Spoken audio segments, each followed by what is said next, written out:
আসসালামু আলাইকুম রহমতুল্লাহ। ঢাকা বিশ্ববিদ্যালয়ের যে সকল শিক্ষার্থী আমরা ঈদে ঢাকা বিশ্ববিদ্যালয়ের হলগুলোতে অবস্থান করব কিংবা ঢাকায় অবস্থান করব, তাদের জন্য ইসলামী ছাত্র শিবির ঢাকা বিশ্ববিদ্যালয় শাখার পক্ষ থেকে একটা বিশেষ আয়োজনের সুসংবাদ নিয়ে এসেছি। আমাদের ঢাকা বিশ্ববিদ্যালয় শাখার পক্ষ থেকে এবারে ঈদে যারা ঢাকায় থাকবেন তাদের জন্য বিশেষ মেজবানির আয়োজন করা হচ্ছে, যেখানে আমাদের পর্যাপ্ত সংখ্যক গরু কোরবানি দেওয়া হবে এবং ঠিক ঈদের দিন দুপুর 1টা থেকে আমাদের মেজবানির দুপুর শুরু হবে। খাওয়া দাওয়া চলবে অবিরাম, যেখানে আমাদের জন্য রয়েছে খাবারের আগে এবং পরে বিভিন্ন ইভেন্ট, স্পোর্টস এবং সেখানে চেয়ার টেবিল, মেল এবং ফিমেল কর্নার আলাদা থাকবে, যেখানে আমরা সবাই মিলে খাওয়া দাওয়া করব এবং বিভিন্ন ইভেন্টে অংশগ্রহণ করব। দিন শেষে আমাদের ইভেন্টের পুরস্কার প্রদানের মধ্য দিয়ে আমাদের সেই আয়োজনটি সমাপ্ত হবে। আমরা সবাইকে আহ্বান জানাচ্ছি, আমরা সেদিন ঢাকা বিশ্ববিদ্যালয় কেন্দ্রীয় মসজিদে ঈদের নামাজ আদায় করবার পর আমরা আমাদের ভেন্যুগুলোতে গিয়ে বিভিন্ন ইভেন্টে অংশগ্রহণ করব এবং দুপুর 1টা থেকে আমাদের সেদিনের ঈদের যে খাওয়া দাওয়া, কোরবানি উপলক্ষে যে বিশেষ ভোজের আয়োজন, মেজবানের আয়োজন, সেই মেজবানিতে অংশগ্রহণ করব। আপনাদেরকে দাওয়াত রইল। তবে হ্যাঁ, আমাদের টিমের পক্ষ থেকে প্রত্যেক শিক্ষার্থীর কাছে রুমে রুমে যেয়ে আমাদের দাওয়াতপত্র পৌঁছে দেওয়া হবে, যাতে করে আমাদের সে আনন্দের ভাগাভাগি করার যে জায়গা, সেটি আমরা আগে থেকে এটি আমেজ তৈরি করতে পারি। আমাদের টিম, আমাদের প্রতিনিধি প্রত্যেকটি রুমে রুমে যেয়ে আমাদের দাওয়াতপত্র পৌঁছে দিচ্ছে। এর বাইরেও যে সকল শিক্ষার্থী ঢাকায় আছেন, ঢাকার আশেপাশে আছেন এবং হলে আছেন, প্রত্যেক শিক্ষার্থীকে আমাদের সেদিনের আয়োজনে দাওয়াত থাকলো। আমাদের যেহেতু বর্ষাকাল উপলক্ষে বৃষ্টির অবস্থা চিন্তা করে পর্যাপ্ত ট্রিপল দিয়ে এবং একই সাথে পর্যাপ্ত চেয়ার টেবিলের ব্যবস্থা থাকবে, যেখানে আমাদের শিক্ষার্থীরা এসে এই দুটি স্পটে আমাদের পর্যাপ্ত খাওয়া দাওয়া করার সেই ব্যবস্থা থাকবে। দুটি স্পটের একটি হচ্ছে আমাদের মহসিন হলের খেলার মাঠ, আরেকটি হচ্ছে কার্জন হলের যে এরিয়া, সে এরিয়াতে। এই দুটো স্পটে আমাদের আবহাওয়ার কথা মাথায় রেখে, বৃষ্টির কথা মাথায় রেখে পর্যাপ্ত ব্যবস্থা করা হচ্ছে, যাতে করে আমাদের শিক্ষার্থীরা যে কোনো আবহাওয়াতেই চেয়ারে বসে সুন্দর পরিবেশে তাদের খাবার গ্রহণ করতে পারে, সেই ব্যবস্থা আমরা করছি। আমাদের এই আয়োজনের আবারও দাওয়াত থাকলো। ঈদের দিন ইনশাআল্লাহ আপনাদের সাথে সাক্ষাৎ হচ্ছে প্রত্যেকটা ইভেন্টে এবং আমাদের প্রত্যেকটা আয়োজনে। সবার প্রতি শুভেচ্ছা এবং কৃতজ্ঞতা জানাচ্ছি। আলহামদুলিল্লাহ, আমরা আল্লাহর শুকরিয়া আদায় করছি যে পবিত্র জুমাবারের আজকে ঈদুল আজহার ঠিক আগের দিন, এই সময় আমরা এখন একটা গুরুত্বপূর্ণ বরকতময় সামাজিক অনুষ্ঠান, শুধু সামাজিক অনুষ্ঠান নয়, এটা একটা ইবাদত। আমরা একটু আগে সালাত আদায় করেছি, কার নির্দেশ? আল্লাহর নির্দেশ। এখন আমরা যে কাজের জন্য এখানে বসেছি, বরকতপূর্ণ একটা বিষয় নিয়ে বসেছি, সেটাও আল্লাহ তাআলার নির্দেশ। প্রিয় নবী মুহাম্মদুর রাসূলুল্লাহ সাল্লাল্লাহু আলাইহি সাল্লামের সুন্নাহ। সেটি হচ্ছে আমাদের একজন নারী এবং একজন পুরুষ বা একজন ভাই এবং একজন বোনের ইসলাম পদ্ধতিতে পারিবারিকভাবে তাদের জীবন শুরু করা, বৈবাহিক জীবন শুরু করা। এই শুরু করার যে বিধান, এটা আল্লাহ তাআলার। আল্লাহর রাসূল সাল্লাল্লাহু আলাইহি সাল্লাম আমাদেরকে এই বিধানের তিনি কার্যকর ব্যবস্থা আমাদের সামনে তুলে ধরেছেন। সেজন্য তিনি আমাদের আল্লাহ তাআলা ঘোষণা করেছেন, বিসমিল্লাহির রহমানির রহিম, ওয়া আন্নাহু যাওজাইনি যাকারা ওয়াল উনসা ওয়া আন্নাহু হুয়া আদহাকা ওয়া আবাকা ওয়া আন্নাহু হুয়া আগনা ওয়া আকনা ওয়া আন্নাহু হুয়া আমাতা ওয়া আহইয়া। দেখেন আল্লাহ তাআলা কত চমৎকার করে বলেছেন, ওয়া আন্নাহু যাওজাইনি যাকারা ওয়াল উনসা। আল্লাহ তাআলা আমাদেরকে বলেন যে আমি তোমাদেরকে আগে নারী অথবা আগে পুরুষ সৃষ্টি করি নাই। সুবহানাল্লাহ। আগে তিনি জাওজাইন সৃষ্টি করেছেন, দাম্পত্য সৃষ্টি করেছেন, জোড়া সৃষ্টি করেছেন, তারপরে এটা আলাদা করেছেন। আগে আমাদের নারী সৃষ্টি করেন। আল্লাহ বলেন যে ও আন্নাহু জাওজাইন, আগে আমি দাম্পত্য সৃষ্টি করেছি। কাপল বুঝেন তো, মানে আগে আমাদের জামাই এবং কনে ঠিক করেছেন, বর এবং কনে সৃষ্টি করেছেন, তারপরে এটা আলাদা করে একজনকে নারী একজনকে পুরুষ হিসাবে বিচ্ছিন্ন করেছেন। এরপর আল্লাহর ফয়সালা অনুযায়ী এটা আবার আজকে এখন কি হচ্ছে, এক জায়গায় হচ্ছে। তার মানে এই এক জায়গায় হওয়াটা কার বিধান? এই নিয়মটা কার? সৃষ্টিটা কার? যদি এইটা কার্যকর হয়ে থাকে, তাহলে আমার কি ক্লাস 7 থেকে আমার গার্লফ্রেন্ড টার্গেট নেওয়ার দরকার আছে? কিন্তু এখন তো আমাদের দরকার হয়, কয় যে পরে ভালো মাইয়া পাবো না পাবো তার তো ঠিক নাই। মাসুদ ভাই, এই জন্য আগে থেকেই টার্গেট নিছি। এই টার্গেট নেওয়ার সিস্টেম আমাদের এলাকায় আছে না নাই? বাবা মাও জানে না অনেক সময়, আবার অনেক সময় যাই নাও আমাদেরকে বলে। অনেক বাবা মা, অনেক বলবো না, 2-1 বাবা মা বলে যে ছেলেমেয়ের খোঁজ খবর রাখেন। কয় যে বাবা খোঁজ খবর রাখতেছি, আলহামদুলিল্লাহ ওরা নিজের একটা সিদ্ধান্ত ঠিক করছে, আমরা এটাতে খুশি আছি, কয়দিন পর দেখা যায় যে ওই সিদ্ধান্ত আর কি নাই, ঠিক নাই। এরকম অবস্থা আমাদের সমাজে আছে না নাই? এটা আপনার কোনো দরকার নাই, বরকত নাই, এটার মধ্যে শয়তান, এটা হারাম। ইসলাম এটাকে সম্পূর্ণ হারাম ঘোষণা করেছে, অবৈধ ঘোষণা করেছে। এটাকে নাম দেওয়া হয়েছে জেনা। আজ আমরা বসেছি বিয়ে নিয়ে, আর এটার বিপরীত যেটা সেটা হলো কি? জেনা। এটা হারাম। এবং শুধু হারাম না, এটা এত কঠিন শাস্তি যে তাকে যদি সাক্ষ্য প্রমাণ দিয়ে নিশ্চিত করা যায় তাহলে পাথর মেরে তাকে হত্যা করার নির্দেশ দেওয়া হয়েছে। সুতরাং আল্লাহ তাআলা আজকে আমাদের এরকম বরকতপূর্ণ একটা আয়োজনে বৈধ পন্থায় আমাদের পরস্পরের মধ্যে মিলিত হওয়ার যে একটা বিধান আমাদের কার্যকর করার সুযোগ আমরা এখানে পেয়েছি, সেই জন্য আল্লাহর দরবারে আবার একবার শুকরিয়া আদায় করি, সকলে বলে আলহামদুলিল্লাহ। ভাইয়েরা, এখনই বিয়ে সম্পন্ন হবে। আমি আল্লাহর 3টি বিধান আপনাদের সামনে কথা সংক্ষেপে বলে শেষ করে দেব। তাহলে প্রথম বিধান হলো জাওজাইন। আল্লাহ আমাদের মধ্যে নারী পুরুষ সৃষ্টি করেছেন পরে, আগে সৃষ্টি করেছেন দাম্পত্য জীবন, দম্পতি সৃষ্টি করেছেন, কাপড় সৃষ্টি করেছেন আগে, জাওজাইন সৃষ্টি করেছেন, স্বামী স্ত্রী আগে সৃষ্টি করেছেন। সুতরাং আপনার দুশ্চিন্তা করার টার্গেট নাই যে পরে বউ খুঁজে পাবো কিনা, আপনার কষ্ট করার দরকার নাই যে স্বামী পরে ভালো খুঁজে পাবো কিনা, কারণ আল্লাহ নারী পুরুষের আগেই কি ঠিক করেছেন? দাম্পত্য সৃষ্টি করেছেন, বর কনে ঠিক করেছেন, স্বামী স্ত্রী ঠিক করেছেন। এটা আল্লাহ তাআলাই নির্ধারণ করেছেন। শুধু আমরা এটা পরিকল্পনা বাস্তবায়ন করি। মূলত পরিকল্পনাটা কার? সিদ্ধান্তটা কার? আমরা শুধু কার্যকর করি এটা। সেই জন্য এই যে সিদ্ধান্ত আমরা আজকে কার্যকর করতে বসেছি, আল্লাহ তাআলা এটাকে বরকতপূর্ণভাবে এই পরিবারটাকে কবুল ও মঞ্জুর করুন। যে পরিবারটা এখন হতে যাচ্ছে এটাকে হযরত আলী ফাতেমাতুজ জোহরা রাদিয়াল্লাহু তাআলা আনহার পরিবারের মতো করে এটাকে আল্লাহ কবুল করুন। আমার সম্মানিত মুসল্লিয়ানে কেরাম, যারা বিয়ে করছেন এখন, যারা আমরা আগে করেছি, যারা ভবিষ্যতে করব, তাদের জন্য 3টা শেখার আছে। ওয়া আন্নাহু হুয়া আদহাকা ওয়া আবকা। আপনি সরকারি চাকরিজীবী দেখে দিলেই যে পরিবার সুখে শান্তিতে হাসি খুশিতে থাকবে ভাবার কোনো কারণ নাই। হাসি খুশির মালিক সরকারি চাকরি না, হাসি খুশির মালিক সুন্দরী রমণী কন্যা না। আল্লাহ বলেন ওয়া আন্নাহু হুয়া আদহাকা ওয়া আবকা, আমি হাসাই আমি কাদাই। হাসার মালিক কে? কাদার মালিক কে? আপনি এখনই হাসার সিদ্ধান্ত নেবেন, এখনই আপনাকে কাঁদাবেন, এই শক্তি রাখেন কে? এখনই কান্নার মুহূর্তে আছেন, এখনই আপনাকে হাসাইতে পারেন কে? আল্লাহ বলেন এটা ওয়া আন্নাহু হুয়া আদহাকা ওয়া আবকা। সরকারি চাকরি হাসির গ্যারান্টি দিতে পারে না। সুন্দরী বউ সুখের গৃহ নির্মাণের গ্যারান্টি দিতে পারে না। সুখের, প্রশান্তির, শান্তির গ্যারান্টি দিতে পারেন কে? সেজন্য আল্লাহ বলেন ওয়া আন্নাহু ওয়া আদহাকা, তুমি যে হাসো এটা আমার নির্দেশ। চাইলে হাসতে পারবা না, চাইলেই কাঁদতে পারবা না। ওয়া আন্নাহু ওয়া আবকা, আমি কাঁদাই আমি হাসাই। এজন্য আমাদের একটা কথা আছে না, সকালবেলার ধনীরে তৈ ফকির সন্ধ্যাবেলা নদীর এপার ভাঙে ওপার গড়ে, এই তো নদীর খেলা। সকালবেলার ধনীরে তৈ ফকির, সন্ধ্যাবেলা এখনই হাসবেন এখনই কাঁদবেন, এখনই ধনী এখনই ফকির, এখনই প্রধানমন্ত্রী এখনই নাই নাই, এখনই এমপি এখনই নাই, এখনই মন্ত্রী এখনই পালাইছে নাই। কে করেন?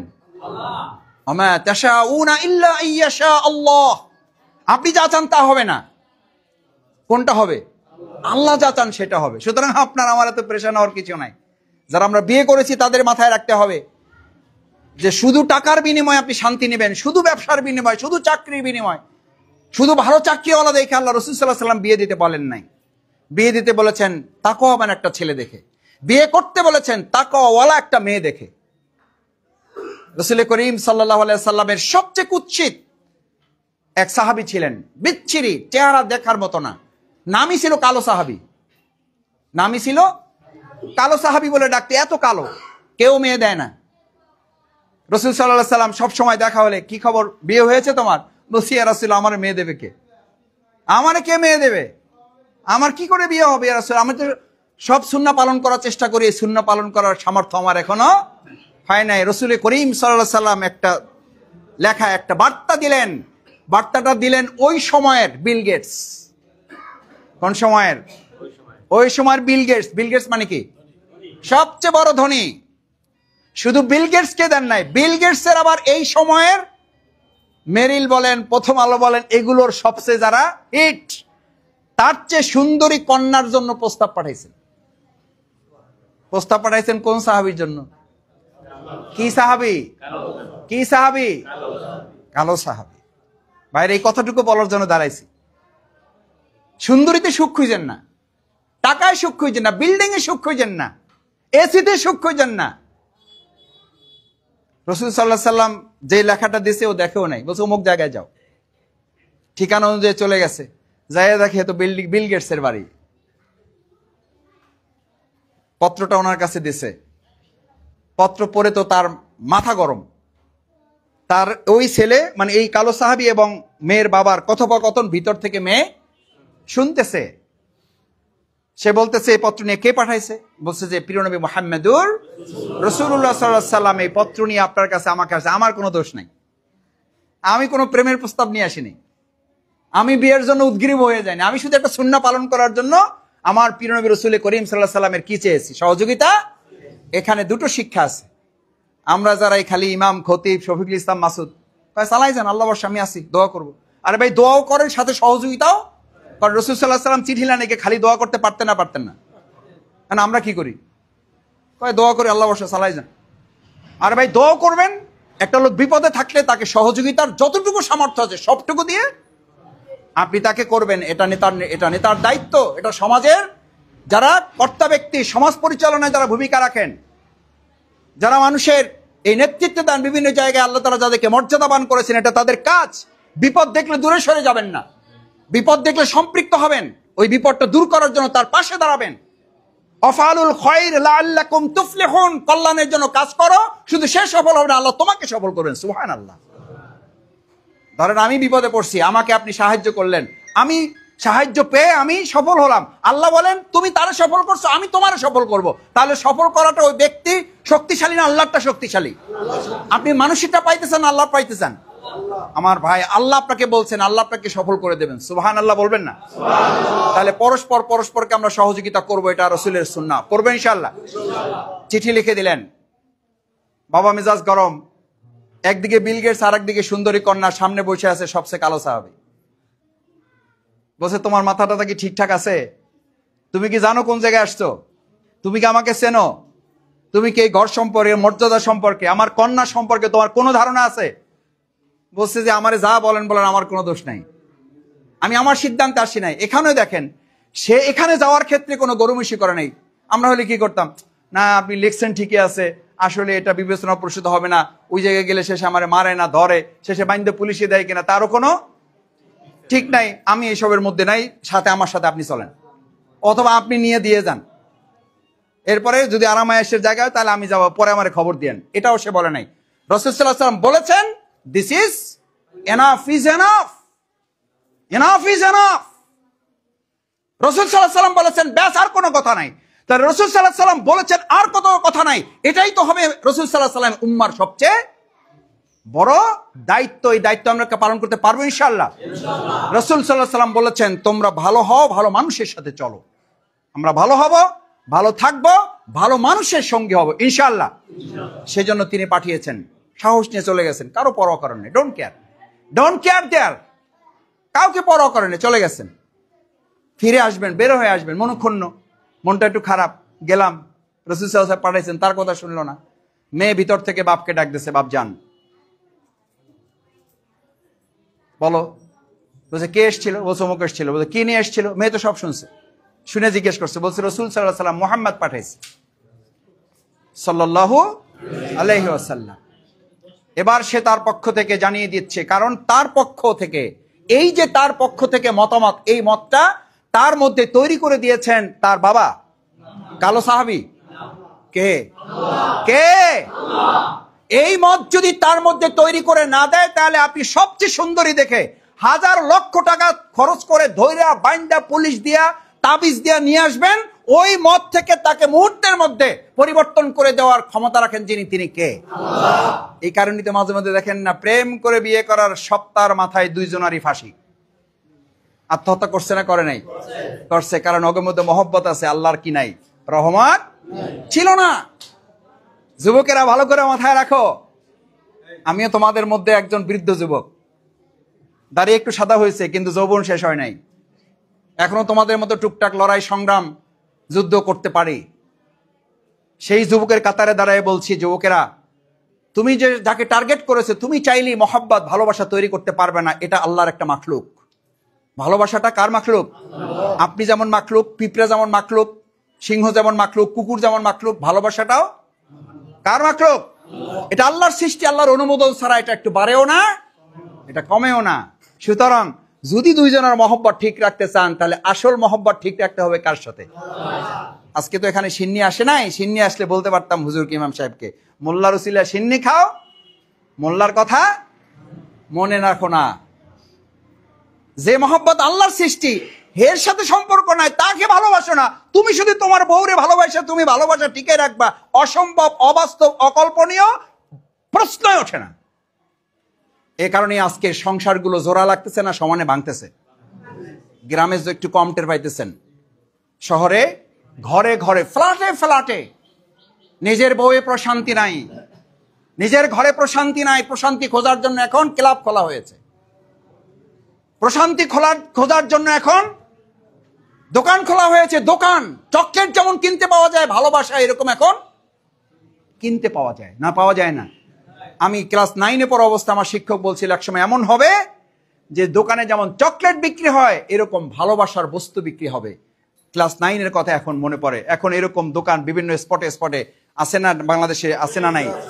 ভালোবাসা কিনতে পাওয়া যায়। এখন আপনার পরিবারের ভালোবাসা আপনার আর পোষাচ্ছে না, কারণ এই ভালোবাসার মূল মালিক যিনি, তার সাথে আপনার কি নাই? সম্পর্ক নাই। যিনি মালিক তার সাথে সম্পর্ক না, আপনি ভালোবাসা পাবেন কই ভাই? কে দেবে আপনার? আপনার বউ আপনার ভালোবাসা দেওয়ার মালিক না, স্বামী বউকে ভালোবাসা দেওয়ার মালিক না, মালিক হচ্ছেন আল্লাহ তাআলা। আমি এই পরিবারকে সামনে রেখে এই কথাগুলো এই জন্য বলছি, আল্লাহ আমার অহংকার মাফ করুক, সব যেন নষ্ট না হয়। আমার বিয়ের সময়ের ডাবল জায়নামাজ একটা কিনেছিলাম বিয়ের বাজারের মধ্যে, এটা প্রথম বাজার করেছি, এবং বলেছিলাম প্রথম রাতে আমার স্ত্রীকে যে আমাদের সব যদি হারাইয়া যায়, তাহলে আমাদের ডাবল জায়নামাজটা যেন না হারায়।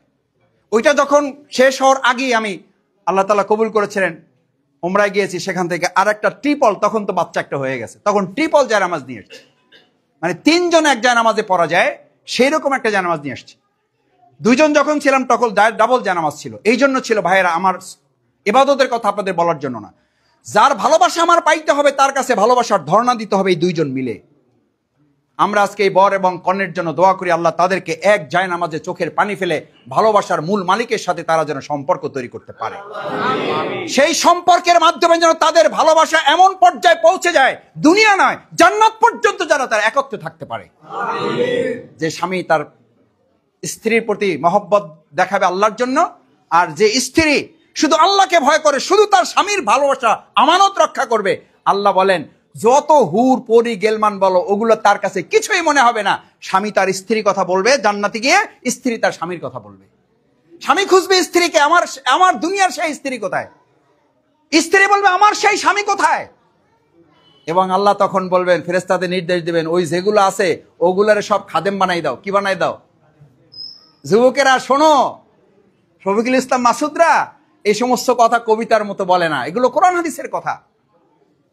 এই সমস্ত হুর পরি যা আছে, যেগুলা মানে এই পাথরের মতো একটা তাকাইলে তার এপাশ থেকে ওপাশ দেখা যায়, এত সুন্দরী রমণী তরুণী, সেই সবগুলারে বানাই দেবে এই দুনিয়ার পবিত্র স্বামী এবং স্ত্রীকে রাজা রানী বানাবে, আর বাকি যা ওখানে আছে সবগুলারে বানাই দেবে কি?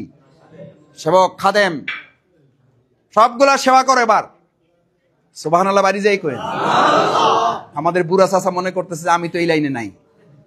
আরে বুড়া মানুষ, আপনারা তো কেউ জান্নাতে যাবেন না।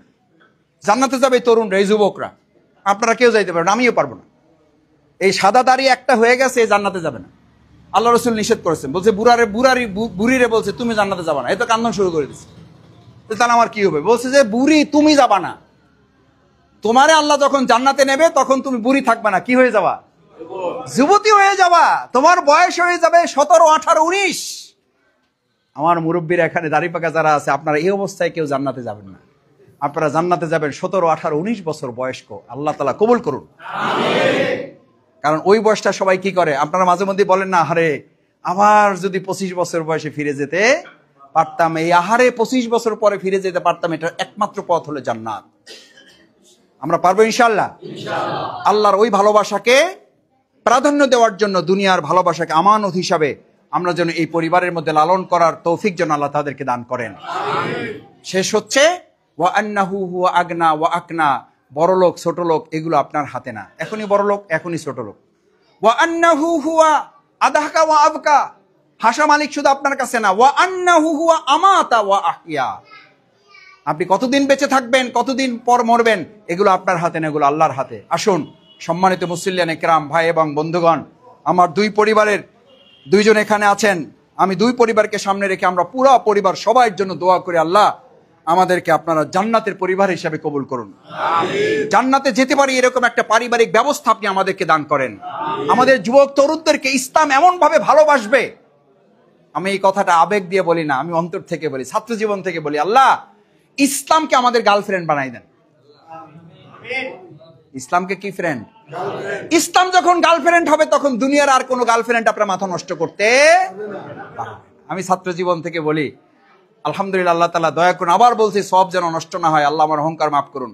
এমন ইসলাম পাগল করেছেন, এমন ইসলামের আন্দোলনে পাগল করেছেন। ইউনিভার্সিটির 9 বছর 3 বছর ড্রপ দিয়েছি মাস্টার্স পাস করতে, 9টা বছর কাটাইছি ইউনিভার্সিটিতে। আমার এখনো মনে পড়ে না যে কোনো এক সেকেন্ডের জন্য কোনো একটা নারীর প্রতি চোখ গেছে, আকর্ষণ মোহ তৈরি হয়েছে এবং সেটার জন্য 2 মিনিট সময় নষ্ট করেছি, 2টা মিনিট সময় নষ্ট করেছি, আমার খেয়ালে পড়ে না। পড়ে না এই জন্য ইসলামকে এমন গার্লফ্রেন্ড আল্লাহ বানাই দিয়েছে, ওইটা নিয়ে তো ব্যস্ত থেকেছি যে ওই সমস্ত হাবিজাবি নিয়ে চিন্তা করার সময়